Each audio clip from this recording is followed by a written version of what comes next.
Our world is far emptier than it once was. Ironic that after decades of panic about overpopulation, it was the inverse phenomenon that brought humanity hurtling down from its zenith. Global birth rates began to sag in the early 2000s, and by 2030 they were in free fall. A demographic tidal wave hit our world in the 2040s, resulting in a doom spiral we still haven't been able to shake almost 80 years later. As the population aged and the flow of new children slowed to a trickle, the global economy tanked.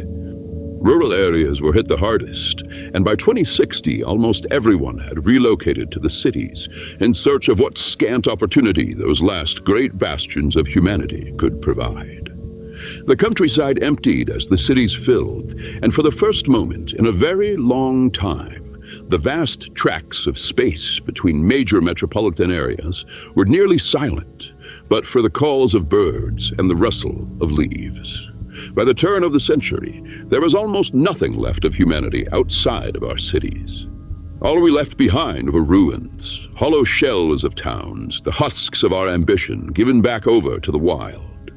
But nature abhors a vacuum, and in the space we abandoned, something else has moved in. They came slowly at first, their presence initially regarded as little more than modern legend. The only ones who spoke of them were those mad few who still traveled the wilderness between cities. Such tales were largely dismissed as the ravings of half-mad vagabonds. It did not remain that way for long.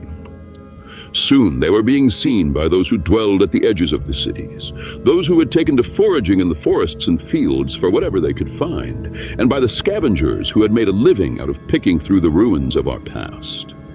Those who survived their encounters spoke of whispering shadows, of pale faces with too many teeth, and of enchanting beings possessing antlers and rabbit ears and eyes impossible to look away from until it was already too late. You must mind your words around them. A single misstep, an errant phrase, and you are theirs. Our weapons do not harm them. Our laws do not bind them. Our woes do not move them. They are new and old, beautiful and ugly, kind and cruel. Some call them spirits, others call them fae. None call them friend. We argue endlessly about their nature, but on one thing we all agree. A truth seemingly engraved in the foundation of our collective soul.